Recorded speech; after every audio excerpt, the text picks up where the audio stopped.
विश्वास और इंतजार की एक सच्ची प्रेम कथा। जी हाँ दोस्तों, आज मैं जो आपको एक कहानी सुनाने जा रहा हूँ, ये एक सत्य पर आधारित घटना है। मध्य प्रदेश का एक इंदौर जिला पड़ता है, जहाँ की एक प्रेम कहानी है, जिसमें एक अनाथ लड़की होती है और एक बहुत ही रईस घराने का लड़का होता है। सुबह से हो रही हल्की हल्की बूंदाबांदी ने तेज बारिश का रूप ले लिया था। बारिश की आवाज से शेखर की नींद खुल गई। कुछ देर वो बिस्तर पर यूं ही अलसाया सा लेटा रहा। थोड़ी देर बाद उठा। उसने किचन में जाकर कॉफी बनाई और कॉफी का मग लेकर बाहर बालकनी में आ गया। वो बालकनी में बैठकर दूर पहाड़ी पर उतरे बादलों को देख रहा था। ऐसा लग रहा था बादलों ने उन पहाड़ियों पर अपना घर बना लिया हो। नीचे बारिश हो रही थी, हवा भी तेज चल रही थी। हवा के झोंके रह रहकर शेखर के बालों को बिखेर रहे थे। वो मंत्रमुग्ध सा बादलों को नीचे उतरे देख रहा था। प्रकृति के वो नज़ारे और बारिश का वो शोर शेखर के अंदर एक हलचल मचा रहा था। कल रात से न जाने क्यों उसे शिखा की बहुत याद आ रही थी। जी हाँ, शिखा उसकी कॉलेज टाइम की गर्लफ्रेंड थी। वह समझ नहीं पा रहा था क्यों उसके साथ ऐसा हो रहा है। शिखा को छोड़े हुए उसे तकरीबन 17 साल हो चुके थे। हाँ, छोड़े हुए। उससे शादी न करने का फैसला शेखर ने ही लिया था और छोड़ दिया था।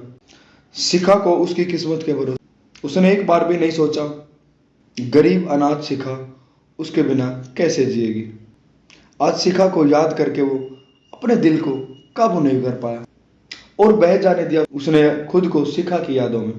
रिवाइंड होती यादों की रील कॉलेज के दिनों में पहुंच गई, जहां पर शेखर एक बार फिर यादों के ट्रैक पर आगे चल पड़ा। हल्के नीले रंग की डेनिम की जींस और सफेद टी शर्ट पहने, हाथ में लिए गिटार, शेखर फ्रेशर पार्टी में गाना गा रहा था। ऐसे ना मुझे देखो, सीने से लगा लूंगा, तुमको मैं चुरा लूंगा, तुमसे दिल में छुपा लूंगा। और न जाने ये गाना कितनी लड़कियों के दिल को धड़का गया था। हर वो लड़की जो उसे गाते हुए देख रही थी, ये गाना शेखर उसी के लिए गा रहा है। जूनियर तो जूनियर, सीनियर भी इस गाने में खो गए थे। लड़के लड़कियां सब, उनके युवा दिलों में हलचल सी मच गई थी। प्रोग्राम खुले मैदान में हो रहा था। मौसम सुहाना था। गनीमत थी बारिश नहीं हो रही थी, जबकि जुलाई आखिरी में कब बारिश हो जाए कोई ठिकाना नहीं होता। शेखर के गाने का साथ आज मौसम भी दे रहा था। हल्की हल्की हवा सबके दिलों में जल तरंग मचा रही थी। हर कोई गाने में खोया हुआ था। गाना खत्म होते ही तालियों से सारा मैदान गूंज उठा। लड़के जहां सीटी बजा रहे थे, वहीं लड़कियां वंस मोर का शोर मचा रही थी। एक बार फिर शेखर ने माइक संभाला और गिटार हाथ में ले फिर से उसी गाने की राग छेड़ दी। हर किसी की नजर शेखर पर थी, लेकिन शेखर की नजरें उस लड़की पर टिकी थी जो देख तो उसी को रही थी, लेकिन कहीं पर खोई हुई थी। वो बहुत सा साधारण सा सूट पहने हुए थी, कमर तक लंबी चोटी थी, रंग गोरा था लेकिन चेहरा साधारण था। वो लड़की किसी सोच में डूबी हुई थी। शेखर एकटक उसी को देख रहा था। एक आकर्षण था उसकी आंखों में, जिसमें शेखर गाना गाते गाते खो गया था। पार्टी खत्म होते होते तकरीबन 7 बज चुके थे। अब हर किसी को घर जाने की जल्दी थी। आसमान पर बादल भी छाने लगे। शिखा सीने से बैग चिपकाए घर की ओर चलती। चाल में स्वाभाविक रूप से तेजी आ गई थी। कुछ दूर चलते ही बारिश तेज हो गई। शिखा बारिश से बचने के लिए एक पास में शेड में जाने के लिए सोच रही थी कि तभी शेखर की गाड़ी अचानक से उसके पास आकर रुकती है। आइए, मैं आपको आपके घर तक छोड़ देता हूं। नहीं नहीं, मैं चली जाऊंगी, आप परेशान न होइए। शिखा की यह बोलते हुए जबान लड़खड़ा गई थी। धड़कनें तेज हो गई थी। जिस लड़के से कॉलेज की सारी लड़कियां बात करने के लिए मरी जाती हैं, वो लड़का उसे उसके घर छोड़ने का ऑफर दे रहा था। लेकिन शिखा शेखर के साथ बैठने में हिचकिचा रही थी। तभी शेखर बोलता, अरे आप घबरा क्यों रही हैं? भीग गई तो बिना वजह बीमार पड़ जाएंगी। मैं सही सलामत आपको आपके घर छोड़ देता हूं। शिखा को समझ नहीं आ रहा था कि वो क्या करे। बारिश तेज हो रही थी। शिखा के पास अब कोई चारा भी नहीं था शेखर के साथ जाने के अलावा। रास्ते में शेखर ने शिखा का इंटरव्यू ले डाला। शिखा ने बताया कि वो अनाथ है, कोई नहीं है उसका। ये सब सुनकर शेखर को बहुत दुख हुआ। शेखर ने मन ही मन ठान लिया कि वो शिखा का सहारा बनेगा, एक दोस्त की तरह। लेकिन दोस्ती धीरे धीरे कब प्यारे बदल गई, ना ये शेखर को पता चला, ना ये शिखा को पता चल पाया। शिखा की जिंदगी में शेखर का आना उसे एक अलग ही दुनिया में ले गया, जहां जाकर वो सब कुछ भूल चुकी थी। भूल गई कि वो एक गरीब और एक अनाथ लड़की है, अनाथालय में पली बड़ी है। भूल गई कि शेखर एक अमीर घराने का लड़का है। शेखर आकाश है तो शिखा धरती। और सबसे बड़ी बात वो ये भूल गई कि आकाश और धरती का मिलन कभी नहीं हो सकता। स्टेज पर उनके मिलने का आभास मात्र होता है, वास्तविकता तो यही है कि वो कभी नहीं मिले। शिखा के लिए शेखर पूरी दुनिया था, लेकिन शेखर के पास शिखा के अलावा भी एक दुनिया थी, उसका परिवार। शेखर जानता था उसके घर वाले शिखा को कभी भी स्वीकार नहीं करेंगे, लेकिन फिर भी शेखर को अपनी किस्मत पर पूरी तरह से भरोसा था। भरोसा इस बात का कि वो अपने मम्मी पापा का इकलौता बेटा था, इसलिए वो अपने प्यार को अपना बनाने के लिए उनको तैयार कर पाएगा। लेकिन शेखर की यह सबसे बड़ी भूल थी, किस्मत ने शेखर का साथ नहीं दिया। उसके पापा शेखर और शिखा की शादी के लिए किसी भी तरह से तैयार नहीं हुए। शेखर के पापा ने साफ मना कर दिया, अगर शिखा से शादी करनी है, शिखा को रखना है, तो तुम्हें हम दोनों को छोड़ना पड़ेगा। अरे पापा, आप ये क्या कह रहे हैं? मैं न तो आप लोगों को छोड़ सकता हूं और न ही शिखा के बिना रह सकता हूं। प्लीज पापा, एक बार शिखा से मिल लीजिए। शेखर बार बार अपने पापा से यही कहता रहा, लेकिन उसके पापा ने कोई मंजूरी नहीं दी और उसकी मम्मी की तरफ मुड़े और दास्त पीसते हुए बोले, शेखर की मम्मी, कह दो अपने लाडले से 2 दिन में फैसला करके मुझे बता दे कि वो दोनों में से किसी को चुनेगा। और ये कहकर वो अपने कमरे में चले गए। शेखर ने एक उम्मीद से अपनी मम्मी की तरफ देखा। उसकी मम्मी की झुकी हुई नजरें पापा की बात का समर्थन कर रही थी। शेखर की आंखों में आंसू आ गए, फूट फूट कर रो पड़ा। एक पल को वो भूल गया कि वो एक लड़का है और लड़कों को यूं रोना शोभा नहीं देता। उस दिन के बाद से वो शिखा से कभी नहीं मिला। वो स्वार्थी हो गया। जिन्होंने उन्हें जन्म दिया वो उन्हें कैसे छोड़ सकता है एक लड़की के लिए। उसने अपने मन को समझा लिया, प्यार पाने का नाम नहीं बल्कि कुर्बानी का नाम है। शेखर ने शिखा को इस बारे में कुछ नहीं बताया। वह जानता था कि शिखा उसे बहुत प्यार करती है और इस तरह कुछ भी न बताकर वो शिखा के मन में अपने प्रति नफरत भर देना चाहता। उसने सोचा था कि शिखा उससे प्यार करके उसके बिना नहीं रह पाएगी, लेकिन नफरत करके शायद वो उसे भूल जाए। शेखर शिखा को बुलाकर पापा की बताई किसी और लड़की से शादी करने के लिए बिल्कुल राजी नहीं था। उसने मन ही मन ठान लिया था कि वो अब शादी नहीं करेगा। उसने अपने पापा की जिद के आगे शिखा को छोड़ना तो मंजूर कर लिया था, लेकिन किसी और लड़की के साथ जीवन बिताना मंजूर नहीं किया। उसके लिए शिखा के प्यार को भुला पाना नामुमकिन था। वैसे भी किसी के लिए अपने प्यार को भुला पाना इतना आसान कहाँ होता है, वो भी पहला प्यार। और फिर तो शिखा उसका पहला ही नहीं बल्कि आखिरी प्यार भी था। आज पहाड़ी पर उतरे बादलों को देखकर उसे शिखा की बहुत याद आ रही थी। शिखा अक्सर कहती थी, शेखर, मुझे बादलों के उस पार जाना है, उस पार की दुनिया देखनी है। शिखा की ये बातें सुनकर शेखर मुस्कुरा देता और उससे वादा करता कि शिखा, मैं तुम्हें एक दिन ये दुनिया जरूर दिखाऊंगा। आज शेखर के पास बादलों के पार की दुनिया तो थी, लेकिन उसको देखने वाली शिखा उसके पास नहीं थी। इस दुनिया के साथ वो आज खुद को अपराधी महसूस कर रहा था। शिखा से दूर होने के बाद उसने कभी शिखा का हालचाल पूछने की कोशिश नहीं की। फिर आज उसे शिखा की इतनी याद क्यों आ रही थी? पूरे 17 साल हो गए थे उन्हें जुदा हुए। रह रहकर उसे एक गाना याद आ रहा था जिसे शिखा अक्सर गुनगुनाती थी। जब कोई बात बिगड़ जाए, जब कोई मुश्किल पड़ जाए, तुम देना साथ मेरा ओ हमनवा। न कोई है न कोई था जिंदगी में तुम्हारे सिवा, तुम देना साथ मेरा ओ हमनवा। ये गाना याद आते ही शिखा की उसे वो उम्मीद याद आ गई जो यह गाना गाते हुए उसकी आंखों में हुआ करती थी। वो शिखा की तरफ से जितना ध्यान हटाने की कोशिश करता, उतना ही शिखा का भोला चेहरा उसके आगे आ जाता। बारिश अब कुछ कम हो गई थी। नीचे चारों तरफ पानी पानी फैल चुका था। पानी शेखर की आंखों में भी था। आंख बंद करते ही 2 बूंद उसके गालों पर लुढ़क गई। शेखर का दिल बार बार उसे कह रहा था कि उसे एक बार शिखा से जरूर मिलना चाहिए, लेकिन कैसे और क्यों वो भी इतने सालों बाद। शेखर ने इतने सालों में बस पैसा ही कमाया था, अंधाधुंध पैसा। उसके पापा को भी तो बस पैसा ही चाहिए था। शेखर अब पैसा कमाने की मशीन बन चुका था। शेखर के मम्मी पापा ने बहुत चाहा, बहुत कोशिश की कि वो शादी कर ले, लेकिन शेखर शादी न करने के फैसले पर अड़ा रहा। शेखर को शिखा की यादें जब बेचैन करने लगी तो उसने अपना फोन निकाला। शिखा का नंबर उसके पास नहीं था। तभी उसे इंदु अनाथालय की याद आई। यही तो रहा करती थी शिखा। इंदु अनाथालय का नंबर तो उसे मिल गया था, लेकिन उसके दिमाग में उधेड़ बुन चल रही थी। क्या उसे अनाथालय से शिखा का नंबर मिल पाएगा? पता नहीं अब शिखा वहां रहती भी है या नहीं, क्योंकि 17 साल बीत गए थे इन बातों को। जैसे तैसे करके उसने अनाथालय में फोन लगाया। वहां से उसने शिखा का फोन और उसका पता मिल गया। शिखा का नंबर मिलते ही वह शिखा को अपने करीब महसूस करने लगा, लेकिन शिखा का नंबर मिलाने में शेखर के हाथ कांप रहे थे, धड़कनें तेज हो गई थी। पूरा नंबर मिलाते मिलाते उसे अपनी धड़कनें साफ सुनाई दे रही थी। उसने झट से फोन काट दिया और माथे पर उभर आई पसीने की नन्ही नन्ही बूंदों को पोंछा। 2-3 बार ऐसा करता रहा, बार बार शिखा का नंबर डायल करता रहा और बार बार काटता रहा। आखिर में मन को कड़ा करके नंबर मिला ही दिया।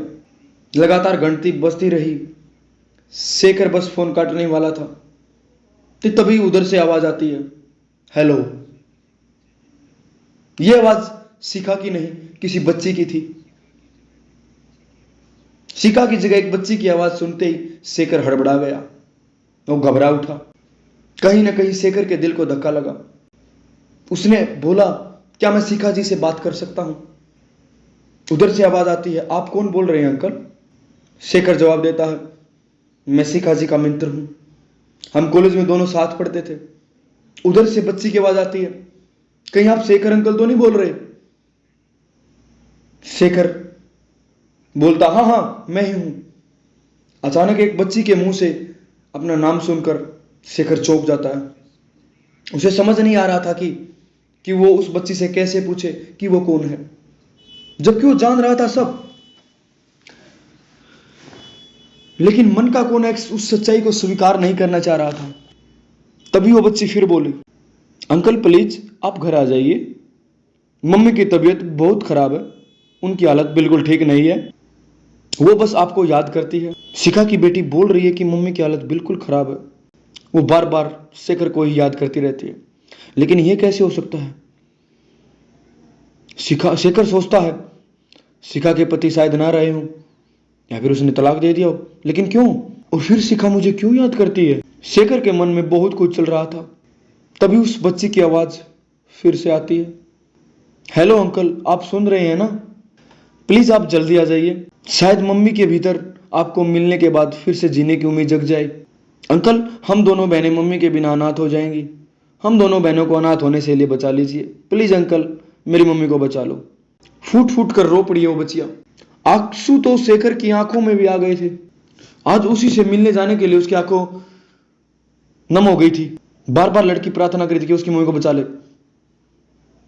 शिखा की बेटी को बात करने से लेकर और उसके घर पहुंचने तक वो जैसे अपने होश में नहीं था। इतनी देर बस शिखा की यादों में खोया रहा, शायद जानबूझकर, क्योंकि उसकी बीमारी को सुनकर वो आगे का कुछ भी सोचना नहीं चाहता था। दरवाजा बाहर से एक 13 साल की लड़की ने खोला। जैसे ही शेखर ने अपना परिचय दिया, वो शेखर से लिपट कर रोने लगी। शेखर किसी अनिष्ट की आशंका से घबरा उठा। उसने बच्ची को चुप कराया और शिखा के बारे में पूछा। बच्ची अपने आंसू पोंछते हुए उसे अंदर ले गई। सामने पलंग पर 5 फीट का बेहद थका हुआ और जिंदगी के जंग से हारा हुआ बेजान सा शरीर पड़ा हुआ था, जो सिर्फ 4 फीट होने का आवाज दे रहा था। रंग काला पड़ चुका था, सिर के बाल भी काफी हद तक झड़ चुके थे। शेखर शिखा को देखते ही तड़प उठा। अब तक रुके उसके आंसू बगावत पर उतर आए। तभी शिखा की आंखों में हल्की सी हलचल हुई। शायद उसे शेखर के वहां होने का आभास हो चुका था। उसने आंखें खोलने की कोशिश की।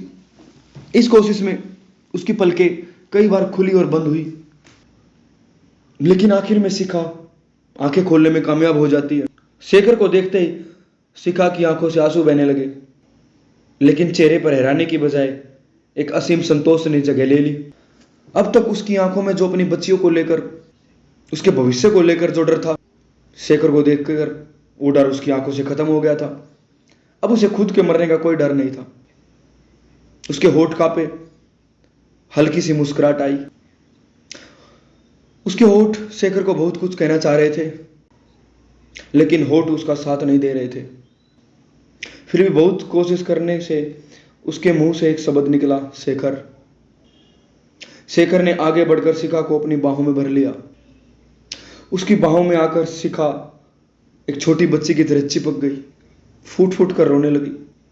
और उधर शिखा की दोनों बेटियां फूट फूट कर रो रही थी। शिखा और शेखर की आंखों में भी आंसू का भौजाल मचा हुआ था। थोड़ी देर बाद शेखर को वहां शिखा की बेटियों को होने का आभास हुआ। उसने जल्दी से शिखा को बिस्तर पर लेटा दिया।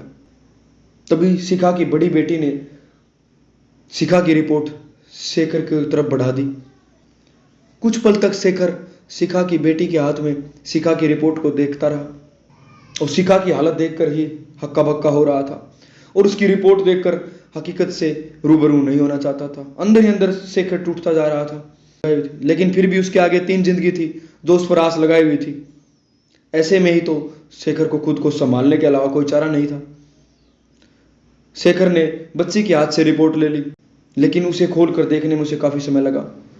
इस बीच वहां ऐसा सन्नाटा छाया था जिसका शोर वो चारों अपने अंदर ही अंदर सुन रहे थे। रिपोर्ट देखते ही शेखर की आशंका सही हो गई। शिखा को वास्तव में कैंसर ही था, ब्रेस्ट कैंसर। शिखा का एक ब्रेस्ट हटा जा चुका था। सरकारी अस्पताल में यह ऑपरेशन हुआ था, लेकिन आगे की होने वाली हीमोथेरेपी बहुत ही कष्टकारी थी, बहुत ही पीड़ादायक थी। हालांकि सरकारी अस्पताल में शिखा का इलाज चल रहा था, लेकिन काफी समय बाद वह चलने फिरने में असमर्थ हो गई थी। बाकी की कीमोथेरेपी नहीं हो पाई थी। बेटियां कैसे मैनेज करती है सब, अभी वो बहुत छोटी थी। लेकिन शेखर के आ जाने के बाद दोनों बच्चियों की आंखों में एक आशा की किरण नजर आ रही थी। शेखर ने कुछ फोन किए और शिखा को अपनी गोद में उठाया और दोनों बच्चियों को लेकर पहले तो सरकारी अस्पताल में शिखा के डॉक्टर से जाकर मिला। उसने ट्रीटमेंट की फाइल लेकर शहर के सबसे बड़े अस्पताल में शिखा को एडमिट करवा दिया। इस सब के लिए उसे पैसा पानी की तरह बहाना पड़ा, जो शेखर के लिए मामूली बात थी, क्योंकि वो एक पैसे कमाने की मशीन बन चुका था। बेशुमार पैसा उसने कमा लिया था। बिना पैसे तो ना तो सरकारी अस्पताल का डॉक्टर फाइल देता और न ही इतने बड़े कैंसर अस्पताल में शिखा को एडमिट करा सकता था। इतना करते करते वो पूरी तरह थक चुका था। शिखा आईसीयू में थी और वो दोनों बच्चियों को कुछ खिलाने पिलाने बाहर ले गया, लेकिन पूरे समय शेखर के दिमाग में एक ही सवाल घूमता रहा कि शिखा के पति कहाँ हैं, कौन है। फिर तीनों बाहर रिसेप्शन में आकर बैठ गए। एसी चल रही थी। शिखा की छोटी बेटी शेखर की गोद में सिर रखकर सो चुकी थी। शेखर के दिमाग में बस एक ही सवाल उथल पुथल मचाए हुए था। आखिर उसने शिखा की बड़ी बेटी से पूछ ही लिया, बेटी तुम्हारे पापा कहाँ हैं? पापा नहीं है वो। मतलब अंकल, हम दोनों बहनें अनाथ थी, मम्मी ने हम दोनों को अनाथालय से गोद लिया है। क्या? शेखर के मन में यही सवाल चल रहा था कि उसने बच्चियों को गोद क्यों लिया। इन सब सवालों के जवाब तो सिर्फ शिखा ही दे सकती थी। शिखा की हीमोथेरेपी हो चुकी थी। 2 दिन बाद शिखा बोलने की हालत में आई। शरीर पहले ही खोखला हो चुका था, लेकिन अब शेखर को देखने के बाद उसके अंदर जीने की इच्छा जाग चुकी थी। शेखर प्यार था उसका, और आज उसका प्यार, उसका शेखर उसके पास था, तो वो कैसे उसे छोड़कर जा सकती थी। शेखर शिखा का हाथ पकड़कर उसके पास बैठ गया। दोनों बस एक दूसरे को एकटक देख रहे थे।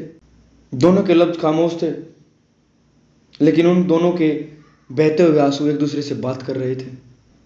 अगले दिन शिखा हॉस्पिटल से डिस्चार्ज हो जाती है। 20 दिन बाद फिर आना था चेकअप के लिए। शेखर शिखा और दोनों बच्चियों को पहाड़ी वाले घर ले आया, जहां से बादलों के पार की हसीन दुनिया दिख रही थी। शिखा और दोनों बच्चियों को ऐसी ही दुनिया देखनी थी। हालांकि जब उसने यह घर बनवाया था तब उसने सोचा भी नहीं था कि वो शिखा को यहां पर ला भी पाएगा। लेकिन घर की डिजाइन फाइनल करते समय उसके अंदर ही अंदर मन में शिखा जरूर थी। 2-3 दिन बाद शिखा की दोनों बेटियों को उसने वापस घर भेज दिया और वो यहां शिखा के साथ अकेला रहना चाहता था। कुछ समय अकेला बिताना चाहता था और वो जी जान से शिखा की सेवा में जुट गया। लेकिन उसके जहन में शिखा के पति को लेकर जो सवाल थे वो भी जवाब में थे। अब धीरे धीरे शिखा में सुधार हो रहा था। एक तो शेखर ने उसकी सेवा में कोई कसर नहीं छोड़ी, दूसरी शिखा की जीने की इच्छा उसमें सुधार कर रही थी। आज शेखर ने शिखा को नहला धुलाकर बालकनी में झूले पर बैठा दिया। वो खुद भी बगल में बैठ गया। शिखा की नजरें सामने पहाड़ी पर उतरे बादलों पर थी। वो एक टक सामने देख रही थी। तभी शेखर बोलता है, शिखा तुम्हारे पति। इतना कहकर शेखर चुप हो गया। शिखा ने पलटकर उसे देखा और बहुत धीमी आवाज में बोली, मैंने शादी नहीं की है शेखर। क्या? लेकिन क्यों? शेखर, शादी एक स्थूल चीज है, एक बहुत बड़ी जिम्मेदारी है और मेरे पास पहले से ही 2 जिम्मेदारियां हैं। तुम इतनी बड़ी जिम्मेदारी कैसे उठा सकती थी? शेखर, तुम नहीं आते तो पता नहीं मेरी बेटियों का क्या होता। शिखा, एक बात पूछूं? हाँ शेखर, पूछो। मैं भी तुमको सब कुछ बता देना चाहती हूं। बीते 17 सालों की बहुत सी बातें। तुमने इन बच्चियों को गोद क्यों लिया, जबकि तुम भी खुद एक अनाथालय में रहती थी? शिखा एकटक सामने बादलों को देख रही थी जो बरसने को तैयार थे और अतीत को याद करते हुए उसकी आंखों के आंसू उसका साथ छोड़ने के लिए तैयार थे। वो एक गहरी सांस लेते हुए बोली, शेखर, मैं तुम्हारे जाने के बाद टूट गई। बिना बताए तुम चले गए थे। तुम्हारे बिना मैं बिल्कुल अकेली हो गई थी। बहुत इंतजार किया मैंने, लेकिन तुम कभी नहीं आए। मैं समझ गई थी कि मेरी और तुम्हारी किस्मत अलग हो चुकी है। बस इसी को अपनी नीति मान ली, अपनी जिंदगी मान ली और मैंने पढ़ाई छोड़कर नौकरी कर ली। एक दिन रिया अनाथालय आई। पहले पैदा हुई बच्ची को इसलिए छोड़ गया था क्योंकि वो एक लड़की है। अनाथालय में हम सब मिलकर उसको पाल रहे थे। फिर 1 साल बाद एक और बच्ची आई, जिया। दोनों बच्चियां हमारे लिए खिलौना सी थी। शिखा ने एक गहरी सांस ली। बहुत थके शब्दों से वो बोली, शेखर, एक दिन मैंने सुना रिया और जिया आपस में बात कर रही थी कि बादलों के पार क्या है, उनको यह देखना है। मुझे ये सब सुनते ही अपना बचपन याद आ गया और फिर याद आ गए तुम, जिसने अपनी शिखा से वादा किया था कि वो एक दिन अपनी शिखा को बादलों के पार उस दुनिया को दिखाएगा। और शिखा ने अपनी सांसों को नियंत्रित करते हुए बोला, शेखर, रिया और जिया की बातें सुनकर मैंने फैसला कर लिया कि मैं एक दिन उनको बादलों के पार की दुनिया जरूर दिखाऊंगी, क्योंकि मैं नहीं चाहती थी कि वो एक और शिखा बने, एक अनाथ और बेसहारा।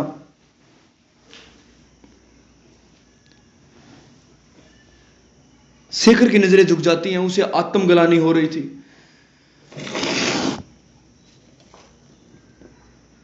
मैं नौकरी तो करती ही थी। दोनों को एक अनाथालय से लेकर एक किराए घर में रहने लगी। मैं रिया और जिया के माथे से चिपका गरीबी और अनाथालय का लेवल हटाना चाहती थी, लेकिन किस्मत ने मेरा साथ नहीं दिया।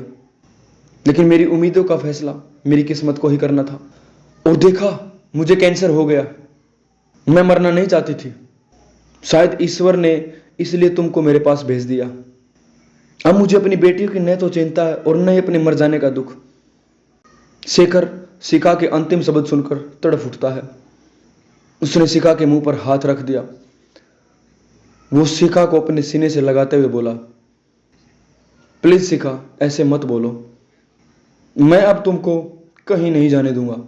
तुम हमेशा मेरे पास रहोगी। अब हमें कोई जुदा नहीं कर सकता, हमारी किस्मत भी नहीं। शिखा भी शेखर से चिपक गई। उसने आंखें बंद कर ली, जहां से 2 बूंद निकलकर शेखर के सीने में समा गई। 2 बूंद शेखर की आंखों से भी गिरी, लेकिन दोनों की आंखों से गिरते आंसू इस बात का चीख चीख कर गवाही दे रहे थे कि दोनों के बीच कितना प्यार है। फिर दोनों शेखर और शिखा ने शादी की। उन्होंने अपनी एक अलग दुनिया बसाई। शिखा और शेखर का एक प्यारा सा बेटा हुआ। रिया और जिया की दोनों की किस्मत भी शेखर ने संवार दी। शिखा और शेखर बड़े प्यार से रहे। दोस्तों, एक कहानी एक सत्य पर घटना पर आधारित थी। इस कहानी का यही अंत करते हैं। फिर लौटेंगे आपको साथ एक सत्य पर आधारित घटना को लेकर। तब तक के लिए खुश रहिए, आबाद रहिए। जय हिंद, जय भारत।